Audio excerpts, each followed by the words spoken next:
My name is Sherelle Simons, and we will be discussing the impact of suicide. We will be discussing what a survivor of suicide is, research on survivors of suicide, the after effects of suicide, coping tasks, common feelings, and Suicide Loss Day. A survivor of suicide is someone who loses a loved one due to the loved one taking their own life.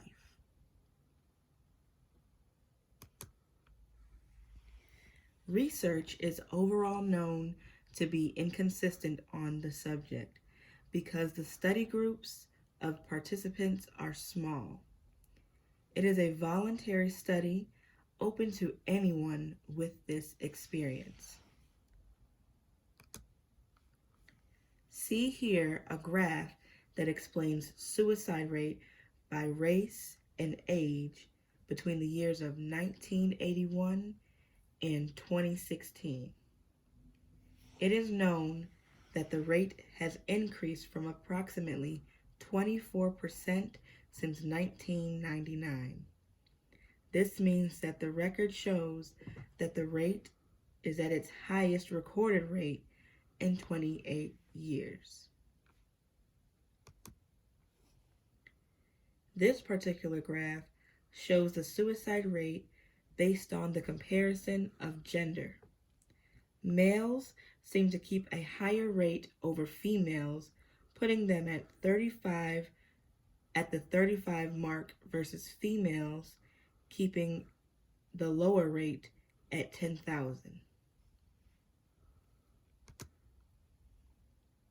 The after effects of suicide are the management of the emotions due to losing the loved one on a general basis and simply knowing that this person is no longer around. Also, coping with the death being unnatural and sudden, meaning that it is not caused by health issues or anything that could be expected.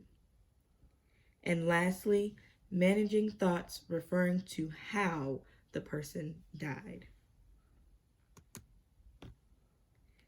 Common feelings of a survivor of suicide includes blame of others or oneself for what happened, guilt or having a feeling that the death was your own fault, rejection being that you feel the lost person has abandoned you, and or questioning why the person lost chose to end their own life. My personal experience with being a survivor of suicide was when I was in 9th grade. I knew a boy who seemed to be very outgoing and happy at all times. I was told that he had a hard life at home, but no one thought anything of that fact. In the beginning of the school year, he came to school one day talking about how he found his father's gun and explained that he knew how to use it.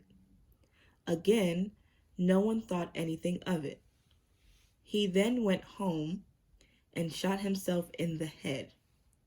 The next day, everyone had been wondering where he was and thought it was strange that we were having an assembly in the morning.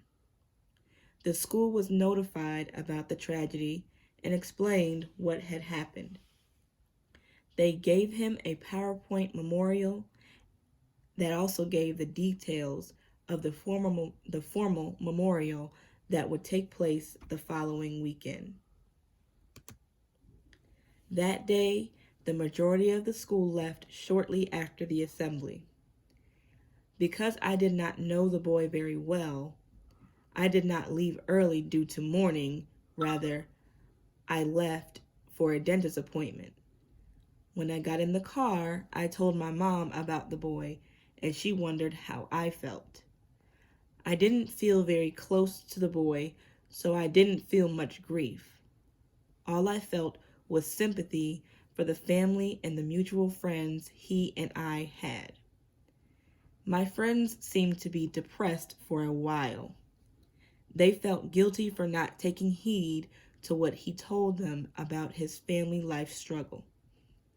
His mother once came into school, and I overheard her say that the boy's father kept saying that he should have hidden and locked up the gun more securely because he knew his son was unstable.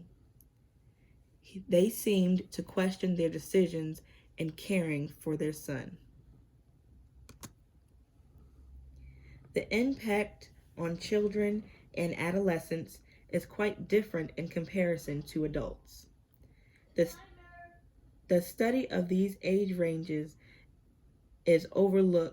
are overlooked and can be very complicated due to children being unresponsive to the suicide of a loved one. They may also internalize their feelings during bereavement. They might even have thoughts of committing suicide themselves, though most do not act on the thought.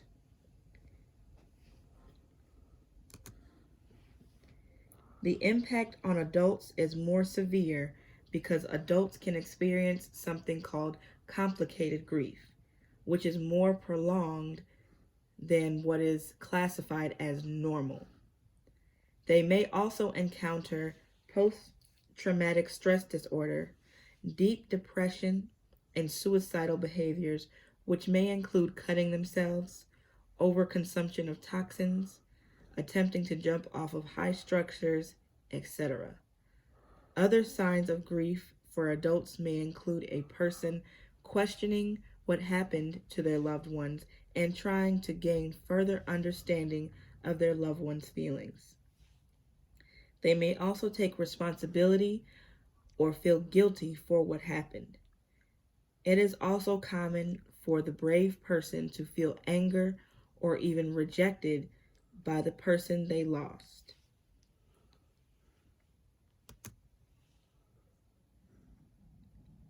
Elderly suicide, also known as late life suicide, is a tricky subject because there are many questions referring to what the reasons are behind this type of suicide.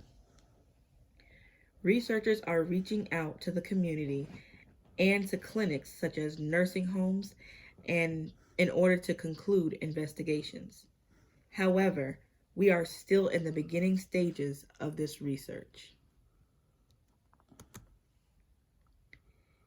Each age range will need specific types of treatment in order for them to grieve properly. One strategy can be that of support groups and other forms of therapy. There is a day called Suicide Loss Day where people come together to form support groups with their common grievances. It is celebrated on the Saturday before the American Thanksgiving. There are Suicide Loss Day events throughout the year that are more specific, like loss of parent events. National Suicide Prevention Lifeline is a national network of local crisis centers that are open 24 hours a day, 7 days a week. They provide emotional support, awareness of suicide crises, and follow best practice procedures.